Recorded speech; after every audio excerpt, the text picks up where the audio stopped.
Isabelle est spécialiste des relations internationales au soutien des partenariats à l'UFA, donc c'est une université franco-allemande. Elle a une très longue expérience dans la gestion de projets franco-allemands, toujours dans un contexte européen. Et elle est également visiting fellow, certains d'entre vous doivent la connaître comme ça, au Centre progressif qui se trouve à Berlin. Donc, au nom de tout le Cluny Forum et du team, je vous souhaite une très très belle table ronde et surtout à la suite, n'hésitez pas à poser vos questions.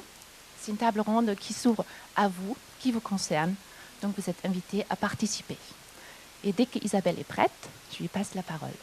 Merci.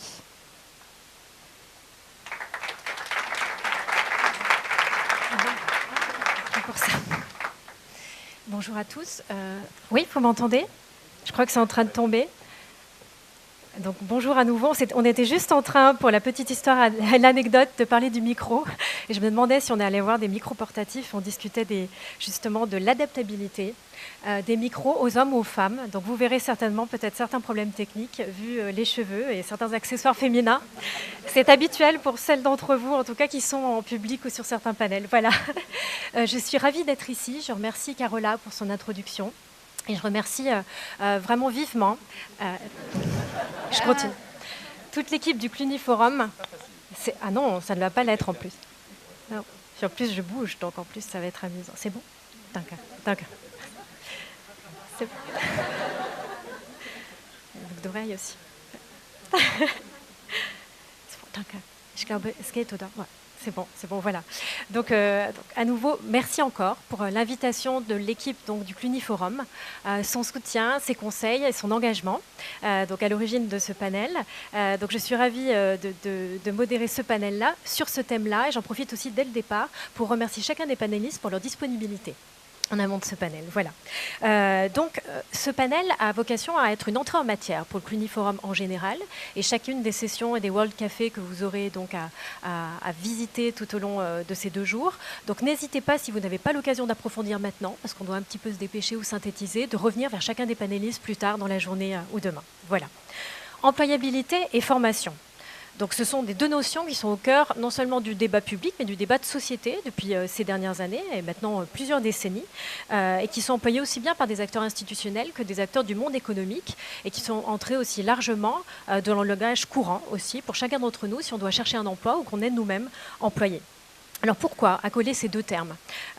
Donc parce que le taux de chômage reste une donnée essentielle justement de nos sociétés, particulièrement en Europe, particulièrement pour la France. La situation en Allemagne est un petit peu meilleure. Donc voilà, il touche particulièrement les jeunes, c'est aussi un fait connu. Je laisserai certains de nos intervenants développer, nous en avons parlé hier, s'ils ont des chiffres, des choses prégnants à avancer sur ce sujet-là notamment. Et puis d'autre part, parce que nous sommes confrontés à une révolution technologique majeure depuis une vingtaine d'années et qui est tout à fait accélérée ces toutes dernières années avec l'intelligence artificielle et la digitalisation en général. Donc pour une courte définition, que j'ai un petit peu tirée des définitions un petit peu plus officielles que j'ai trouvées et de ma propre compréhension des termes, l'employabilité, ça renvoie à la capacité à décrocher un emploi de façon autonome afin de réaliser le potentiel que l'on a en soi sur la base de ses compétences, que ce soit du savoir-faire ou du savoir-être, qui ont été acquises par la formation et l'expérience. Donc ces 2 termes, ils sont associés à l'adéquation entre l'offre et la demande, quelle qu'elle soit, l'adaptation au contexte d'emploi, à la société, à un environnement, et puis à nos capacités d'apprentissage. Voilà.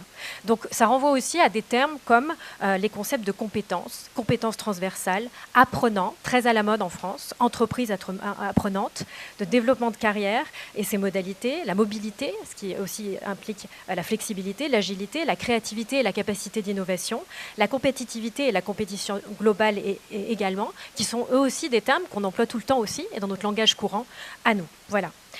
Et tous ces termes sont au cœur des défis auxquels nous sommes confrontés, des grosses mutations technologiques qu'on vit tous. Donc au-delà des grands thèmes que j'ai évoqués, digitalisation et IA, intelligence artificielle, nous, il y a des applications très concrètes qui nous concernent. Voilà. Donc c'est particulièrement intéressant d'avoir l'occasion justement d'en parler avec chacun de nos invités qui ont un regard et une expérience complètement différente de ces termes-là. Alors je vais faire une introduction biographique chronologique. Je me suis décidée pour ça.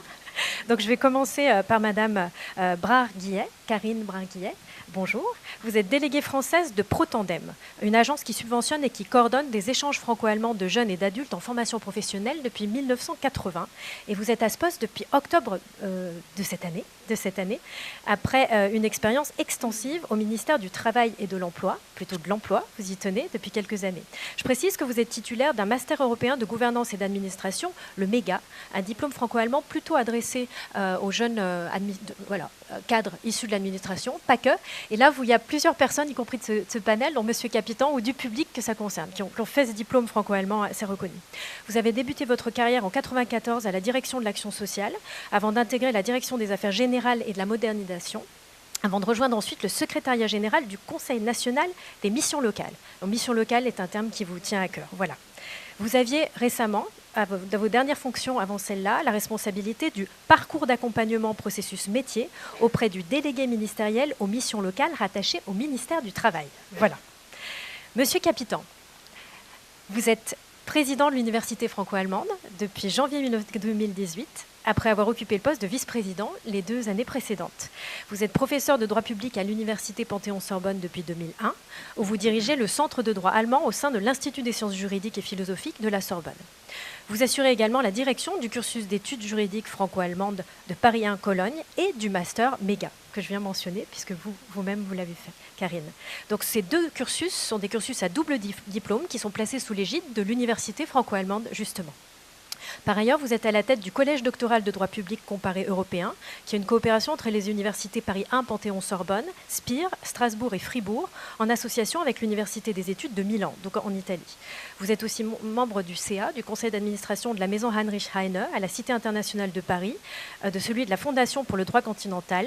Voilà, je m'arrête là, parce que ça fait partie des associations. Et last but not least, c'est important aussi, en 2016, vous avez été nommé chevalier de la Légion d'honneur. Voilà. Gilles Christ, vous êtes Chief Sales Officer à Grenke AG. En français, vous êtes responsable du marketing, des ventes et du système de franchise au sein de l'entreprise Grenke AG. Vous avez une formation initiale en sciences humaines, puisque vous avez étudié la sociologie à l'Université Strasbourg comme étude. En 2005, vous avez obtenu un MBA à Reims Business School avec une spécialisation en finance, marketing et stratégie. Vous avez ensuite débuté votre carrière en 1995 chez Groupama, une compagnie d'assurance française. Vous y avez travaillé dans le domaine de la vente et vous avez accompagné des clients du secteur B2B et B2C. Vous pourrez l'expliquer peut-être plus tard dans la journée, d'ailleurs, pour ceux plus tard. En 1998, vous avez rejoint donc l'entreprise Grenke AG, donc votre employeur, dont vous avez préparé et réalisé l'entrée sur le marché français, donc un pas très important. De 1999 à 2007, vous avez dirigé la filiale française et avez progressivement assumé la responsabilité des activités internationales des autres filiales de Grenke AG. En 2007, vous avez été nommé au poste de membre adjoint de la direction générale, avec la responsabilité de l'ensemble des activités internationales des filiales de Grenke AG. Et vous avez intégré ensuite la direction de Grenke AG depuis mai 2010, avant de venir à vos fonctions actuelles. Voilà. Amélie Jacques Apk, vous êtes chargée de projet au bureau du secrétariat général de l'OFAGE à Paris, auprès de Béatrice Engrand, que vous remplacez d'ailleurs ce matin. Vous avez grandi entre l'Allemagne et la France et travaillé sur les continents américains, africains et dans le monde hispanophone. Avant d'occuper votre poste actuel, vous avez conduit un projet de recherche sur la politique de sécurité franco-allemande et les modèles diplomatiques attachés à la construction européenne d'une sécurité commune. Vous avez enseigné à Sciences Po, vous avez travaillé au sein du ministère de l'Intérieur à Paris, à la direction de l'Asile et des Affaires européennes, à la délégation de l'Union européenne à Washington DC, ainsi que dans le secteur du développement en Espagne et pour la fondation Celidja à Paris. Vous avez un Master 2 en sécurité internationale de Sciences Po Paris, PSIA, avec une majeure en diplomatie, ainsi que d'une licence du King's College London et du campus franco-allemand de Sciences Po. Voilà. Vous êtes passionné par la relation franco-allemande, les questions de sécurité, et vous êtes aussi très active dans le think tank pro-européen Europa Nova. Voilà. Enfin, Madame Frédérique Mayer, vous êtes Senior Vice President Human Resources au sein de l'entreprise Bain. Vous avez débuté au sein de l'entreprise Bain en juillet 2015 et vous êtes responsable de toutes les activités dans le domaine de la gestion des ressources humaines. Vous avez fait des études de lettres, donc romanistiques à l'origine, avant de commencer votre carrière en tant que responsable de la formation en management chez Horvat & Partner SARL, un cabinet de conseil. Vous y avez travaillé quelques années avant de rejoindre Deutsche Telekom en 2000. Dans vos dernières fonctions, vous avez dirigé la gestion des relations du groupe. Vous étiez à ce titre responsable de la conception et de la mise en œuvre des lignes directrices à l'échelle du groupe, de la conception d'un programme de droits humains ainsi que de la gestion des ressources humaines dans les projets de fusion et d'acquisition et des relations industrielles. Vous avez ensuite, entre 2005 et 2010, travaillé chez T-Systems en tant que vice-présidente ressources humaines et business partner pour différentes fonctions. Vous aurez aussi l'occasion certainement d'approfondir plus sur Bain. Voilà. Alors, je souhaite commencer ce panel par un tour de table avec une question, la question dont nous avons parlé ensemble, qui concerne la question de l'employabilité et de mieux définir quelles sont, donc, pour chacun d'entre vous, les attentes et des attentes plus spécifiques. Donc vous, Monsieur Chris, je commence par vous. Quelle est, selon votre expérience des attentes du marché du travail, votre expérience et votre définition de l'employabilité? Quelles sont vos attentes plus spécifiques? Voilà, je vous laisse la parole. Merci. Je vais commencer, je vais répondre à la question d'abord par un constat. Nous cherchons, en tant que PME, beaucoup de nouveaux collaborateurs. Nous avons la chance de nous développer rapidement. Et puisqu'on est dans un contexte franco-allemand, on va se pencher sur la réalité de ces deux marchés. Nous rencontrons énormément de difficultés pour recruter du monde en Allemagne. Ce qu'on peut comprendre, parce que c'est un marché de l'emploi qui est complètement aspiré, qui est vidé, on est à 4% de taux de chômage. Et nous rencontrons aussi autant, voire plus de difficultés à recruter du monde en France. Ce qui est quand même paradoxal quand on sait qu'on est à 9% de taux de chômage. Et en ce sens, nous partageons en tant que PME le sort d'autres PME. Récemment, les Échos ont republié une stat de l'INSEE qui disait que 52% des entreprises françaises rencontrent des difficultés à recruter, ce qui constitue un handicap pour elles. Donc il y a manifestement un problème entre les ressources disponibles dans le marché du travail et les offres qui arrivent aujourd'hui sur le marché du travail.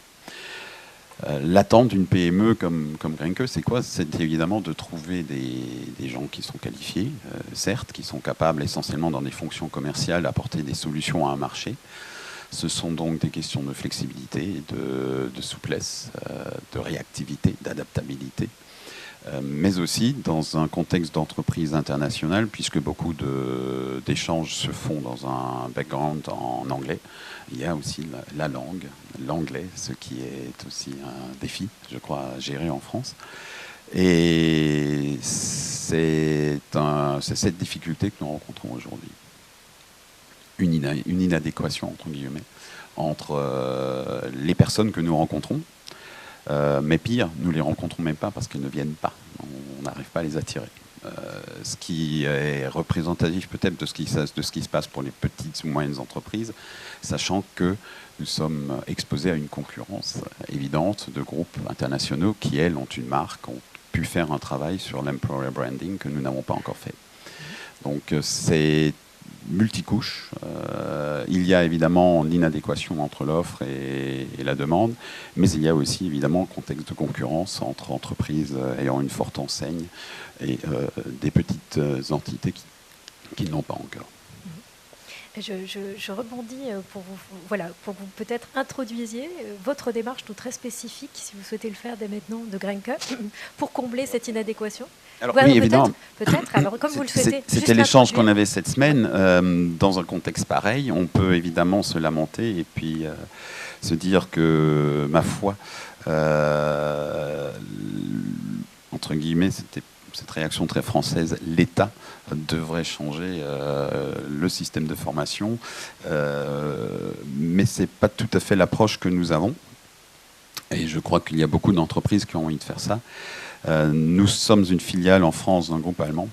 Il y a en Allemagne quelque chose qui fonctionne très très bien, c'est la formation en alternance.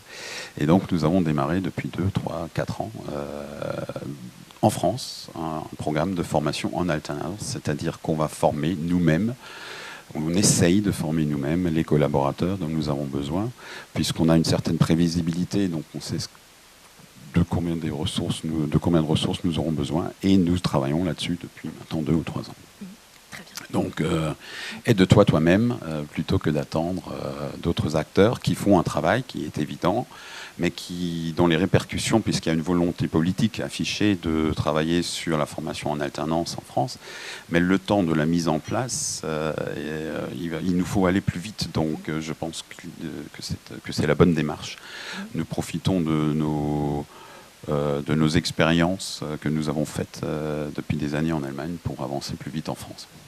Et en ce sens, c'est un peu pour ça qu'on est là aussi aujourd'hui, pour échanger des expériences. D'accord, merci. Je vais alors passer la parole à Madame Maya, concernant cette question de l'employabilité aussi, à votre sens. Merci. Donc je ne répète pas des choses qui ont été dites sur les deux marchés donc de travail.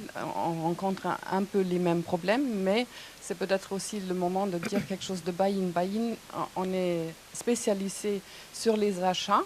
Donc Deutsche Telekom et Orange ont combiné leur département d'achat en 2011 pour être dans la situation de combiner les achats et avoir plus de pouvoir dans les négociations. Donc ce qui fait que c'est une fonction très spécialisée. Il y a 70% de nos employés en fait sont vraiment sur les négociations. Donc c'est un profil très spécifique. Ce qui fait c'est un avantage et un désavantage si on pense dans le recrutement. Donc on regarde plutôt dans des gens avec un background de technologie, mais aussi avec des expériences des achats. Donc ça, c'est plutôt pour un level qui est déjà un peu avancé, mais on travaille aussi avec recruter des apprentis, voir est-ce qu'on peut les garder, est-ce qu'on peut les développer pour avoir aussi un mix dans notre entreprise d'âge. Parce que ça aussi, dans employabilité, on rencontre une situation où on a plusieurs générations dans la même entreprise. Comment adresser tout le monde? Je pense qu'on va revenir là-dessus un peu plus tard. Quand on parle, par exemple, digitalisation, l'approche peut-être pour les jeunes, c'est différent à quelqu'un qui est plus de 50. Donc, trouver des moyens dans les deux pays d'attirer des gens, c'est une chose. Nous, on voit aussi, est-ce qu'on peut faire bouger des gens de l'Allemagne vers la France, mais en même temps, on ne regarde pas seulement les deux pays, mais dans notre entreprise qui n'a que 330 employés, on a 45% d'Allemands, 35 de Français, mais le reste, c'est 29 nationalités. Donc c'est vraiment pour une entreprise pas trop grande. Je trouve que c'est une très bonne internationalité. Et recruter, par exemple, aussi par les pays des deux groupes, qui sont présents, Orange et Deutsche Telekom, ils sont présents dans 48 pays, avoir des contacts dans les pays et voir est-ce qu'il y a des gens qui, eux, travaillent dans le procurement là-bas, est-ce qu'ils peuvent nous aider, c'est aussi un autre moyen. Voilà, donc différentes approches pour trouver le bon mix. Alors, je passe maintenant aux acteurs. Alors, je vais vous demander de passer le micro à Monsieur Capitan. Donc, aux acteurs de la formation et de l'enseignement au sens large. Donc, je passe le mot à vous, Monsieur Capitan, pour vous demander justement, d'après ce que fait les activités et le métier cœur de l'université franco-allemande, voilà, en quoi l'employabilité est au cœur des préoccupations ou même des missions de l'UFA, qui s'occupe plutôt de formation initiale. Voilà. Also vielen Dank. Ich möchte zwar sagen, dass ich mich sehr freue, dass man entschieden hat, auf Deutsch und Französisch zu sprechen. Das ist also im Herzen der Aktion der Deutsch-Französischen Hochschule. Vielleicht werde ich es auch weiter auf Französisch machen, aber wenn Sie Fragen haben, das können Sie ganz gerne auf Deutsch stellen und wir können auch gelegentlich mal auf Deutsch antworten. Wir haben sehr viel Französisch geredet, aber wir sind hier in Bonn, in Deutschland, in Rheinland und da also schickt es sich auch Deutsch zu sprechen ab und zu. L'université franco-allemande est un petit peu la solution à toutes les questions qui ont été posées jusqu'à présent. Nous sommes une institution relativement modeste, mais nous nous appuyons sur un réseau extrêmement puissant d'universités, de grandes écoles en France et en Allemagne. Et les systèmes universitaires, les systèmes de formation français et allemands sont parmi les plus efficaces du monde. Nous avons des institutions qui ont autour de 800 ans d'existence pour certaines, qui sont les plus anciennes au monde, qui se renouvellent constamment. Et dans le monde global, je crois que ce sont 2 systèmes universitaires très, très importants sur lesquels nous appuyons. Nous, ce que nous apportons et ce sur quoi nous essayons de les améliorer modestement, c'est évidemment l'internationalité.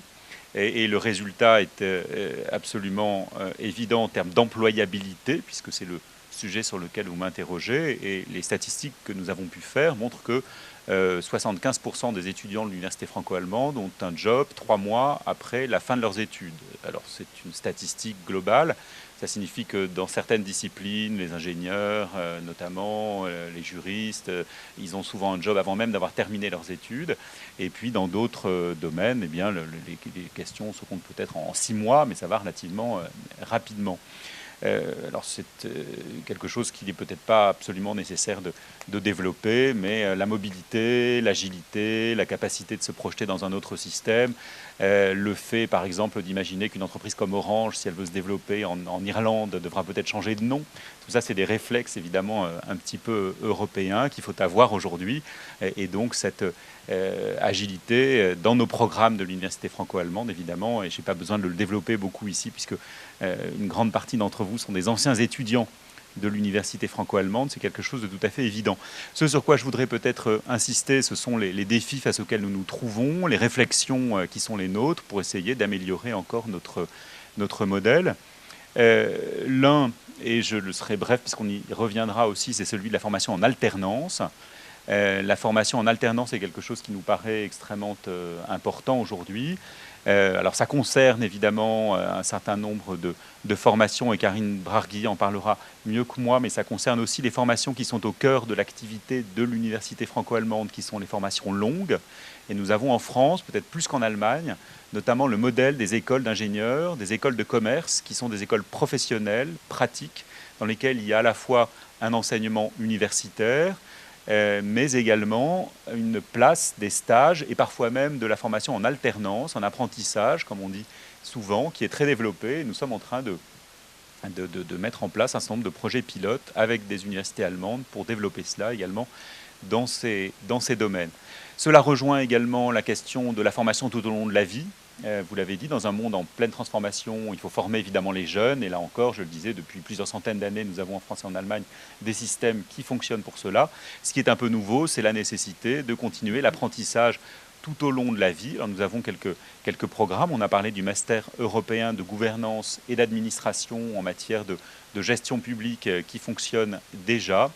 Mais là encore, à travers notamment les moyens de formation informatique à distance, eh bien, nous avons la possibilité, en lien avec des entreprises, et nous sommes très ouverts sur ce plan, nous sommes en train de développer également des possibilités nouvelles. Et puis, le troisième domaine dans lequel nous travaillons, c'est le domaine du numérique, non pas seulement sur le long life learning, mais également dans la formation de base de nos étudiants. Nous sommes de plus en plus confrontés à la demande de la part des entreprises, de la part des jeunes étudiants, d'avoir cette possibilité d'internationaliser, de faire que l'université franco-allemande ne soit pas uniquement la France et l'Allemagne, ce qui était avant extrêmement important puisque nous sommes le cœur de l'Europe, mais que nous puissions également nous projeter à l'extérieur des frontières de l'Union européenne. Les entreprises françaises et allemandes travaillent aussi beaucoup ensemble pour aller en Afrique, pour aller en Chine, et donc il s'agit aussi que nous puissions accompagner ce mouvement. Et les systèmes numériques d'enseignement eh bien, permettent, là encore, d'avoir une présence non seulement entre la France et l'Allemagne par la mobilité des étudiants, ce qui est un peu notre cœur de métier, mais également à l'extérieur, en attirant dans ces universités franco-allemandes des étudiants qui viennent de plus loin. Merci. Alors, je vais vous demander de passer le micro à Amélie Jabracke avant de revenir donc, pour la fin du panel à Madame Bramillet. Alors, je voulais, puisque donc, vous représentez l'OFAGE sur ce panel, passer aux soft skills. Comment on forme dans le domaine du franco-allemand, via l'OFAGE, des jeunes, des futurs professionnels et citoyens, donc justement à cette employabilité, parce qu'il y a une dimension interculturelle très forte à l'OFAGE. Donc voilà, je voulais savoir ce que vous en pensez justement, et quelle est votre expérience et les programmes que vous pouvez mettre en avant. Oui, alors déjà, merci beaucoup C'est génial d'être là. Aussi, un grand pardon de la part de Béatrice Engrand, parce qu'elle ne peut pas être là, parce qu'effectivement, la charge de travail est un peu importante en ce moment, parce qu'effectivement, on n'a pas encore de secrétaire général allemand. En espérant ça va se faire effectivement prochainement en janvier. Donc, je vais commencer peut-être par une petite citation de Mark Twain. Reisen ist tödlich für Vorurteile. Donc, déjà ça, soft skills, ça veut dire quoi aujourd'hui? Ça veut dire la formation et effectivement l'intégration culturelle, scolaire, extrascolaire. Et tout le monde connaît ici l'OFAGE, effectivement le succès des programmes, etc. Pour un petit rappel, effectivement, il y a Programm, also Gruppenaustausch und individueller Austausch, interkulturelle Aktivitäten und effectivement l'accompagnement et la préparation pour des échanges et la formation culturelle dans le franco-allemand et dans le trinational. C'est-à-dire effectivement les soft skills qui sont non seulement, qui font partie de toute la formation de la jeunesse, l'ouverture d'esprit, effectivement la possibilité de s'ouvrir vers l'échange et aussi, à part effectivement toute l'activité de l'OFAGE dans ce domaine-là par rapport au programme, il y a aussi toute l'activité par rapport à l'Europe. Ce qu'on a dit ce matin, l'innovation aujourd'hui, elle n'est pas seulement franco-allemande, elle doit être européenne. Et elle doit être aussi basée sur l'intégration effectivement du monde qui nous entoure, notamment par rapport à la formation et par rapport au développement de soft skills. Donc les programmes trinationaux favorisent effectivement l'échange avec le Maghreb, avec l'Europe de l'Est, notamment les Balkans. Et ça rejoint effectivement la pédagogie de l'université franco-allemande. Par rapport à ça, c'est effectivement non seulement pouvoir accompagner, préparer et favoriser l'employabilité, mais c'est surtout développer effectivement l'engagement de chacun. Et donc, c'est normal que le soft skill est au cœur de tout programme de formation professionnelle et d'employabilité de l'Office franco-allemand pour la jeunesse. Peut-être prendre la parole pour dire comment faire finalement pour entraîner cette agilité et cette ouverture au monde quand de par sa formation ou son milieu culturel, on est coupé et on n'a pas ce logiciel au départ. Et c'est toute l'histoire finalement de l'agence Protandem qui s'adresse à des jeunes en apprentissage, à la fois en France et en Allemagne, dans un programme franco-allemand qui comprend leur réciprocité. Et finalement, ce travail en tant que délégué de Protandem, c'est de créer ces automatismes qui n'existent pas dans des équipes pédagogiques d'établissements d'apprentissage français et allemands. Et si quelque part les prescripteurs de la mobilité, les encadrants des jeunes qui seront les professionnels de demain, qui auront besoin de changer de métier plusieurs fois au cours d'une vie, comme il a été dit, n'ont pas été, j'allais dire, on n'aura pas ouvert les yeux comme quoi le terrain de jeu, c'était pas du tout seulement leur profession, mais qu'il était beaucoup plus vaste, il était franco-allemand. Puis ensuite, il y avait un repositionnement dans un marché mondial. On a loupé une marche du train. Et donc, avec le programme de mobilité franco-allemand, d'entrer au sein de la formation initiale des apprentis, on prévoit de leur faire exercer le geste professionnel chez le pays partenaire. Alors, les Français en Allemagne et les Allemands en France et en méthode tandem. Parce qu'en fait, ce qui a été dit qui est très important, c'est l'apprentissage du linguistique. Mais là, il ne faut pas faire de contresens. Il y a toujours un problème linguistique, en France en tout cas. Je vois ça avec une grande surprise. Je pensais que les choses avaient vraiment amélioré. Pas forcément du point de vue de l'allemand, mais du point de vue français. Mais on reste quand même avec des attentes de chefs d'entreprise qui ont des grandes attentes par rapport à la localisation en France sur le linguistique qui ne sont pas satisfaites.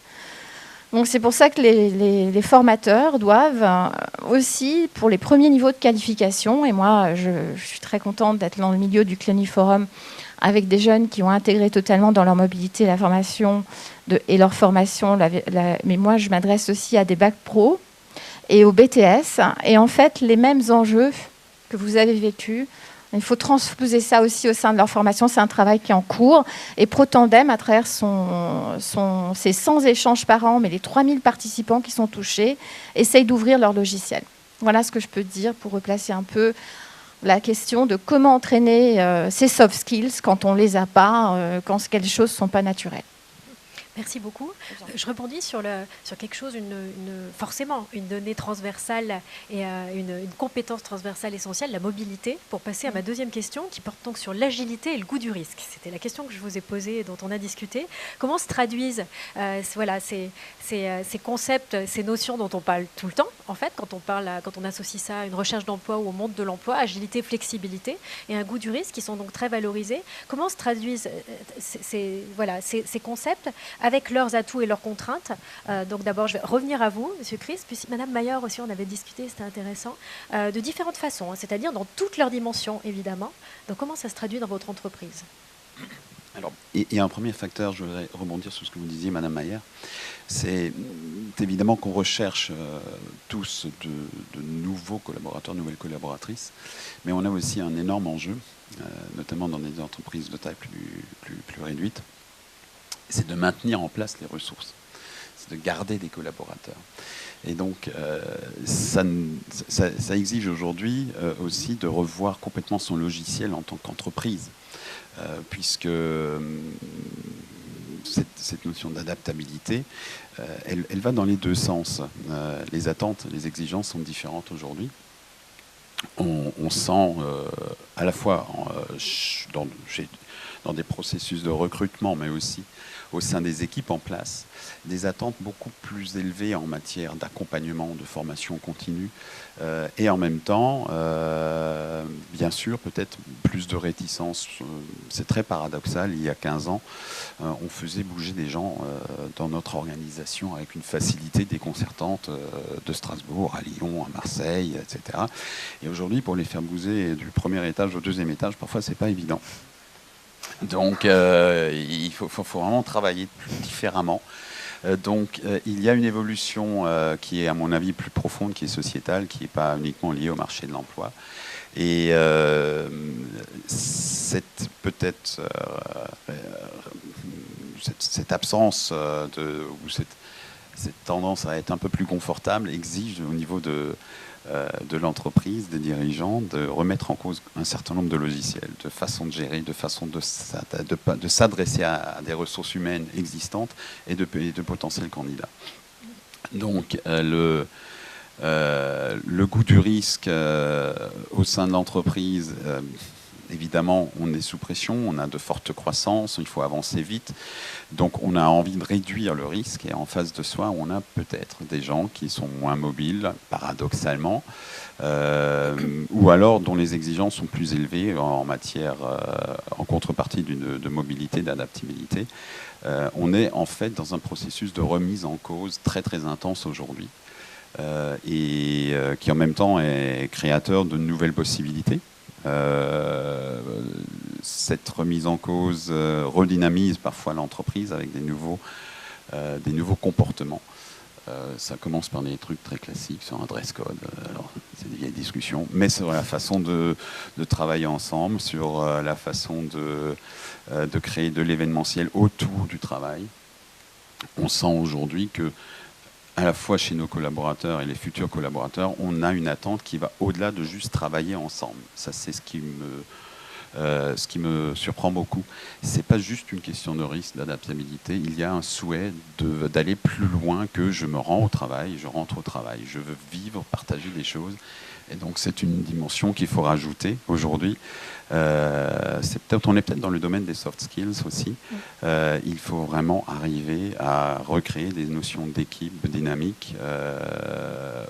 Et on part davantage vers le groupe. Et on s'éloigne de l'individualité forcenée. en tout cas, il y a l'aspiration et on vient, nous, peut-être parfois de cultures d'individualité, où on était très focusé sur, allez, c'est un taf, tu avances et puis voilà, c'est fini.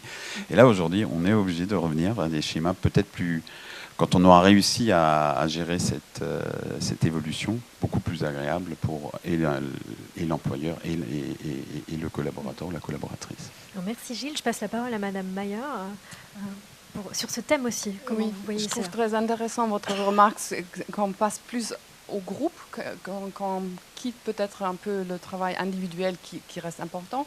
Donc, si on revient à la notion agilité, je vois ça dans comment des produits, entre guillemets, quoi que ce soit, comment ils sont développés. Donc, c'est plutôt dans un effort d'équipe, dans une vitesse accélérée. Donc, il faut mettre des compétences ensemble qui sont différentes. Par la hétérogénéité, trouver de meilleures solutions. Donc là, le groupe devient important et ça veut dire aussi que je ne travaille pas toujours dans la même ligne. Donc ça remet en cause un peu aussi l'organisation. Et là, on se retrouve après dans des discussions assez intéressantes aussi avec un aspect comme DRH est important. Qu'est-ce que le Works Council, les représentants du personnel disent si on n'a plus un manager direct, mais on travaille pour quelqu'un d'autre? Après, comment les targets ils sont mesurés, etc. Donc, il y a plein de questions qui sont liées. Je crois, impliquant un peu la question du risque, dans cette démarche, il faut trouver aussi des partenaires différents qu'on a eu auparavant. Donc, je crois dans un groupe comme Deutsche Telekom, qui était plutôt un vaisseau, qui est plutôt un vaisseau par rapport à la grandeur, je dirais, ils font plein d'efforts de trouver des moyens de travailler avec des startups, parce qu'ils se sont rencontrés, ça ne va pas du tout. Si on met une demi-année pour mettre un contrat en place, pour travailler ensemble, l'idée est déjà perdue, quoi. Donc, pour nous, en tant que petite entreprise, c'est un peu plus difficile, mais ça revient à la fin aussi à l'individuel qui doit prendre un certain risque. Il faut essayer des choses, partir sur de nouvelles idées et aussi arrêter vite. Donc là, mon constat, c'est un peu better ask for forgiveness than for permission. Go ahead. Il faut essayer des choses, mais peut-être et conclure aussi assez vite si on se rend compte que ça ne va pas. Donc c'est là où l'agilité et qu'on accepte certains risques vont ensemble, à mon avis. D'accord, merci beaucoup. Alors je vais passer le micro à Amélie Jacques-Apk sur cette question de la mobilité. On a eu l'occasion d'en parler avec certains d'entre vous, d'ailleurs, vous n'avez pas développé, mais il me semblait une question évidente, c'est que la mobilité donc, est évidemment valorisée, non seulement par les institutions qui s'occupent de formation initiale, de formation continue, que les entreprises, mais il y a aussi des revers, tout ne fonctionne pas très bien. Il y a des jeunes qui ne peuvent pas bouger pour des raisons financières, pour des raisons de milieu social, etc. Comment, avec l'expérience de l'OFAGE, vous essayez de compenser ça, par des programmes, par des aides, etc. Je vais vous demander des réponses très succinctes à partir de maintenant pour qu'on arrive aux questions, mais c'est très intéressant ce que vous avez développé, donc je vous ai laissé un petit peu parler. Voilà. Ok, je vais essayer de parler plus vite alors. Tous les programmes de l'OFAGE, c'est un peu... il y en a beaucoup. Mais en tout cas, par rapport à la formation professionnelle, on n'a pas encore de chiffres, effectivement, par rapport à juste les formations professionnelles. Seulement à partir de l'année prochaine, donc par rapport aux statistiques de 2018. Par rapport, effectivement, à la stratégie de l'orientation de l'OFAGE, le conseil d'administration pour 2020 a décidé, effectivement, depuis des années maintenant, il y a la stratégie diversité et participation qui, effectivement, regroupe toute cette question de la partie effectivement de la société en quelque sorte défavorisée, des jeunes défavorisés qui n'ont pas effectivement les possibilités économiques, etc., de formation, et donc il a été décidé d'avoir au moins un taux de 20% de participants diversité participation, donc qui participent à toutes les formations de l'OFAGE. Et en 2017, il y en avait 30% effectivement des jeunes qui ont participé dans ce cadre-là à des formations extrascolaires, scolaires, linguistiques, de mobilité professionnelle, scolaire, universitaire, etc. Donc aujourd'hui, c'est extrêmement important effectivement de réfléchir ensemble à cette question-là, comment on peut effectivement favoriser une cohérence sociale par rapport à l'employabilité de la jeunesse, surtout parce que c'est le futur de notre économie européenne, franco-allemande, et c'est nécessaire effectivement d'accompagner toute cette question de notion de risque, sachant que la société franco-allemande, il y a beaucoup d'avantages économiques qui sont à disposition, et prendre des risques d'ouverture, ça, effectivement, ça rejoint toute la logique de l'emploi, l'entreprise, la risque dont on vient de parler. Et c'est extrêmement important effectivement de développer des concepts pédagogiques qui favorisent ce risque, effectivement, d'ouverture d'esprit et de mobilité, de vouloir partir, de vouloir apprendre, d'être franco-allemand, européen. Merci beaucoup. Alors je repasse pour la dernière question qui portait sur la digitalisation. Contre toute attente, je vais commencer par vous et je vais vous demander une réponse synthétique. Pourquoi ? Parce que vous occupez plus de jeunes en apprentissage. La troisième question porte sur le digital et la digitalisation, le rôle actuel. Et donc on a parlé ensemble et vous avez parlé forcément, vous avez affaire à des jeunes, à un public qu'il est difficile de faire bouger. Donc vous mettez en place tout un tas de mesures, j'imagine. Comment vous abordez le digital ? Est-ce que ça fait partie justement pour une institution comme vous qui avez affaire à des jeunes qui ne sont jamais partis, à qui on propose un stage de 3 semaines. Comment abordez-vous le digital ? Alors en fait, les jeunes qui partent dans les programmes de mobilité partent au sein en fait de leurs établissements ou leur centre d'apprentissage. Et donc, dans le cadre de leur formation, dans le cadre d'un projet pédagogique partagé avec des établissements qui intègrent le digital, déjà de manière assez triviale, on pourrait dire comme outil d'accompagnement. Avec ces questions de sortir de zone... En fait, on parle de mobilité pour ces jeunes, c'est surtout sortir d'une zone de confort. Et c'est ça qui est le déclencheur, finalement, de l'accompagnement qu'on mène avant, pendant et après. Et quelque part, le digital, c'est un peu, j'allais dire, le fil d'Ariane, ou on pourrait dire le fil à la patte, qui permet de les rassurer et de faire en sorte qu'ils ont toujours la conscience de faire partie de leur tribu. C'est un peu schématique, mais c'est très important parce que ça permet de sécuriser. Il ne s'agit pas seulement de sécuriser la mobilité en tant que bon professionnel, il s'agit de sécuriser les jeunes qui vont participer à cette mobilité.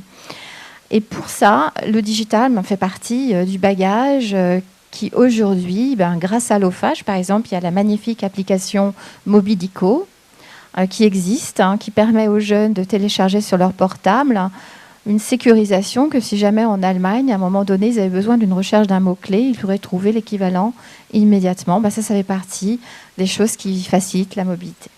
Merci beaucoup.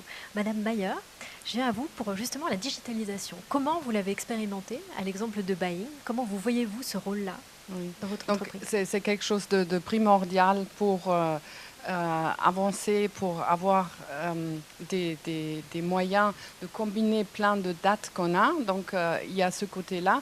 Mais je prends un exemple qui n'est pas évident, qui est plutôt de mon domaine. On a mis en place une plateforme où on a plein de sujets qu'on peut lire, écouter, de web training. Tout est là.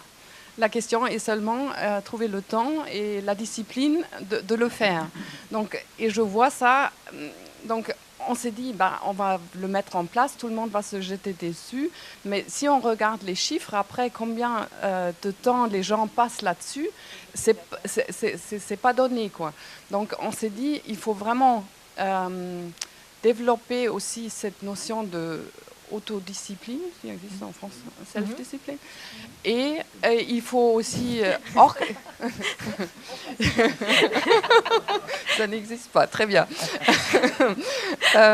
Et il faut aussi orchestrer ces sujets parce que c'est tellement vaste qu'il y a certains gens qui regardent 2 fois et se disent mais je commence où, je termine où, je ne vois pas. Donc il faut mettre en avant des sujets, il faut dire pendant 4 semaines on va travaille là-dessus. On va animer aussi une petite discussion là-dessus pour que les gens puissent poser des questions. C'est complètement différent d'un training où je vais dans une salle, je me concentre, je sais que je vais faire ça. Là, avec les web trainings, il faut les faire à côté de la journée et c'est pas évident. Donc, on est encore à trouver un chemin qui est vraiment bien. Donc, c'est une expérience ambiguë, je dirais. Merci beaucoup quand même pour cette expérience concrète. On se dit voilà comment on apprend, comment on intègre ça dans une entreprise. Voilà. Je vais passer pour les 2 dernières interventions, le micro à Monsieur Christ et à Monsieur Capitan, leur demandant des réponses très succinctes pour qu'on on puisse dialoguer. C'est compliqué, je sais. Si vous avez un exemple très concret justement de votre manière d'aborder cette grosse question transversale, voilà, de la digitalisation, très concrètement, à Grenke AG, comment vous formez vos employés à cela ou vous l'intégrez dans vos pratiques? En fait, la digitalisation, pour moi, c'est un faux débat dans le sens où ça fait 30 ans qu'on digitalise. Après, il y a une différence de perception. C'est plutôt une question de remise en cause de process. Et c'est un effort que tu fais en continu. La digitalisation est un catalyseur. Mais en soi, c'est rien de neuf. On a toujours fait ça et on continuera à le faire. Donc aujourd'hui, à une époque, j'en sais rien, on a remplacé la relation client en mettant en place un portail. Donc il se connectait sur un portail. La prochaine étape, c'est qu'il a déjà maintenant, il a une application, il consulte sa situation sur une application. Ce sont des petites choses comme de ce type-là qui, dans la relation client, sont tout à fait normales, banales, puisqu'on n'attend rien d'autre que ça, c'est même pas concevable de ne pas l'avoir. Mais derrière, c'est tous les process qui changent, et c'est ça qui est important. Donc, vous pouvez prendre n'importe quelle étape du processus. La digitalisation est un catalyseur formidable. Mais ce n'est pas spécialement nouveau, je pense qu'on digitalise depuis à peu près 50 ans. Quoi. Depuis qu'on a mis en place le premier chip. Tout à fait. Merci pour cette mise en perspective, quand même utile. Je passe le micro à Monsieur Capitan. On passe de l'entreprise aux hard skills, soft skills, pour revenir à la formation initiale. Alors comment l'UFA, est-ce que vous avez un exemple concret à donner de l'intégration du numérique à l'UFA, de la part du corps enseignant, aussi bien des enseignants que des étudiants? Voilà. Alors j'en viens dans une seconde au numérique. Je voudrais revenir une petite seconde d'abord sur la mobilité. Pour dire que la mobilité, ce n'est pas uniquement une question d'employabilité, mais c'est une question absolument fondamentale de toute notre société qui se caractérise au plan politique. Et si on veut faire des entreprises, si on veut faire du business, il faut déjà avoir des sociétés politiquement stables. C'est la difficulté à laquelle on est confronté. Et la mobilité est aussi extrêmement importante, notamment pour toute une partie de la population qui justement ne bouge pas. Toute la question de l'intégration aussi, qui est une question un peu étonnante, parce qu'il faut intégrer des populations qui viennent de l'extérieur. Donc elles, la mobilité, elles l'ont pratiquée. Les gens qui viennent de Syrie, ils ont fait de la mobilité et ils n'ont pas eu besoin de l'université franco-allemande pour apprendre à bouger. Donc ils l'ont expérimenté. La difficulté, c'est les enfants, souvent. Alors est-ce que, parce que l'histoire familiale a été compliquée, qui fait que la mobilité des parents, ils veulent au contraire se stabiliser. En tout cas, il faut intégrer dans la société. Et cette intégration, elle pose évidemment des questions qui dépassent un petit peu les problématiques d'aujourd'hui. Mais souvent, ces gens qui viennent de l'extérieur sont considérés dans la société dans laquelle ils se trouvent, justement comme venant de l'extérieur, et eux-mêmes ont du mal à se sentir pleinement partie de la société. Quand on les envoie en Allemagne, les jeunes Français mit Migrationshintergrund, qui ne se sentent pas complètement français ou à qui on dit qu'ils ne sont pas complètement français, ben quand ils arrivent en Allemagne, là, ils sont français, complètement, parce qu'ils ne sont pas du tout allemands. Et quand ils reviennent ensuite en France, eh bien, une bonne partie de l'intégration est aussi réalisée. Alors évidemment, ce n'est pas tellement le travail de l'université franco-allemande, parce que nous, on les récupère après, quand ils sont passés entre les mains des uns et des autres, notamment le LOFAGE, mais je crois que c'est quelque chose qu'il faut vraiment garder à l'esprit, qui est extrêmement important. Pour ce qui est de la numérisation, alors effectivement, on en fait tous depuis très longtemps, et sans numérique, on ne pourrait rien faire. Mais je dois dire qu'à l'université, il faut tout de même dire que le chantier de la digitalisation, à mon sens, et je suis professeur avant d'être président, est devant nous. Les bibliothèques sont numérisées. Plus personne ne va à la bibliothèque pour consulter une revue papier ou un livre. Maintenant, tout est numérisé, vous l'expérimentez. Les bibliothèques ont complètement changé. Pour les professeurs, on s'y met doucement, mais je dois dire que le modèle, c'est encore le modèle présentiel. Enfin, on fait un peu des classes inversées, on met quelques trucs en ligne. Bon. Mais en France, vous voulez dire en France? En France, mais en Allemagne également. Enfin, on travaille en permanence, quand même. plus ou moins, mais malgré tout, le travail, à mon avis, est encore devant. Il y a encore en France et en Allemagne 90 professeurs qui font 90 fois le même cours dans 80 villes différentes, à peu près au même moment, avec des gens qui viennent les voir et les écouter avec plus ou moins d'intérêt et de bonheur. Mais ça continue d'exister. Je dois dire, ça va, à mon avis, changer massivement dans les temps qui viennent.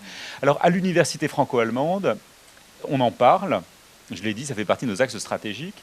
Il faut dire que la difficulté que nous rencontrons, c'est que notre modèle, justement, c'est la mobilité.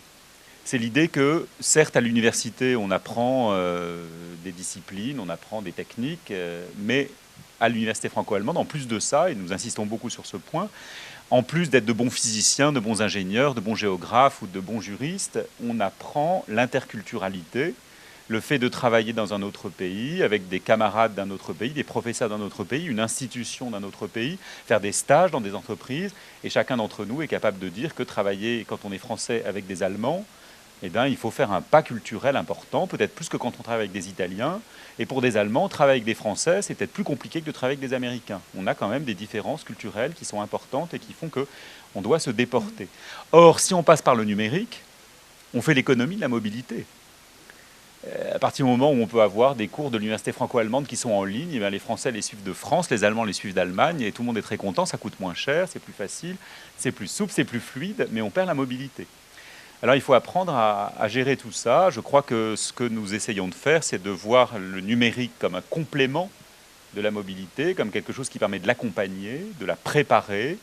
Le fait d'avoir du digital web teaching permet souvent d'accompagner une mobilité pour la rendre plus efficace, ou aussi de déterminer l'existence d'étudiants qui pourraient ensuite venir chez nous. Nous développons notamment le modèle de ce qu'on appelle des mini-masters, avec des MOOC qui permettent ensuite d'être valorisés. C'est-à-dire le fait d'avoir suivi un MOOC permet à l'institution de se faire connaître, à l'étudiant d'être identifié, et ensuite cette compétence qui va lui servir par la suite, qu'il a acquise à travers un module, eh bien, il peut la valoriser comme des crédits à l'intérieur d'une formation qui, elle, sera en présentiel. Et je crois que c'est là qu'est l'avenir, et ce qui permet à la fois de maintenir les structures universitaires avec la présence mobile. Et vous le disiez, le numérique, finalement, est-ce que les gens le suivent vraiment? Si on a ensuite une formation présentielle qui l'accompagne, alors à ce moment-là, c'est peut-être un bon moyen d'arriver à faire un mix efficace. Merci beaucoup. Merci. Merci à vous tous pour vos interventions. Je passe aux questions, à une tournée de questions. Je vais prendre plusieurs questions d'un coup. On dispose de combien? 10 minutes? Tout au début du panel, vous avez parlé de l'inadéquation des candidats parfois aux attentes du marché de l'emploi, notamment en termes de compétences linguistiques. Pourtant, j'observe que 2 des 5 membres du panel n'ont pas suivi des cursus qui sont directement en lien avec le secteur d'activité dans lequel ces personnes travaillent aujourd'hui.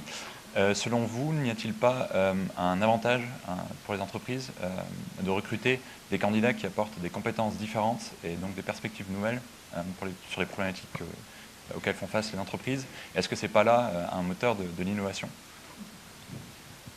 J'adore la question.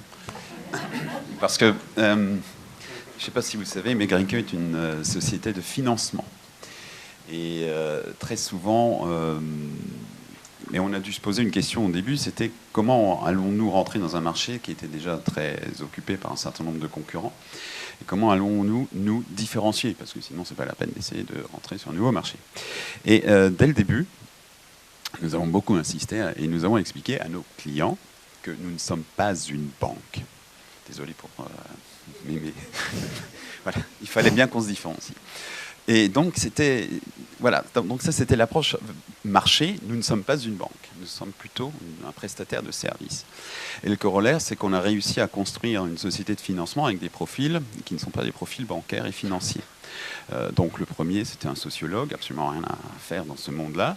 Et vous en avez beaucoup chez nous qui sont des spécialistes du tourisme, qui sont des spécialistes des langues. Je pense à certains cadres en France qui ont plutôt un background LEA, etc. On a fait beaucoup de travail. pour faire entrer des profils qui sont certes commerciaux, mais pas dans un secteur d'activité financier. Parce que nous sommes intimement convaincus, et vous avez raison, si nous avions fait de notre société une société de financement en débauchant des collègues dans les entreprises concurrentes, nous n'aurions pas eu l'histoire que nous avons eue. Je pense que nous avons tout intérêt, d'ailleurs, prenons l'automobile, hein, en ce moment quelqu'un est en train de révolutionner le monde de l'automobile, il n'y comprend rien. Vous pouvez dire de qui il s'agit, hein? Elon Musk, hein, on Tesla, est d'accord, ouais. voilà, Non, Tesla. je rappelle, Alors je c'était suis tout peut-être un peu pas neutre sur la question, mais et donc, alors on n'a pas révolutionné le financement malheureusement, pas encore, mais on a quand même réussi à monter une société qui aujourd'hui est un acteur important du secteur, mais en recrutant des gens qui étaient, comme dit, des sociologues, des philosophes, des historiens, enfin tout ce qu'il fallait pas recruter, quoi. Et parce que le problème qu'on a sur le marché de l'emploi français, on a beaucoup de profils qui ont une formation en sciences humaines, voilà.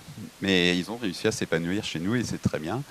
Quand je parlais du problème de langue, c'est que nous avons besoin de gens qui maîtrisent l'anglais.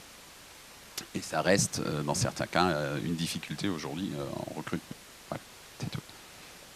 Je réponds à votre question ? Merci. Est-ce qu'il y a une autre question ? Question ? Question ? Non. Dans ce cas-là, je vous laisse cogiter en attendant la pause café pour avoir l'occasion de revenir vers chacun de nos panélistes. Mais je vous remercie infiniment. Alors vous-même, pour votre disponibilité, vous le public, pour votre attention.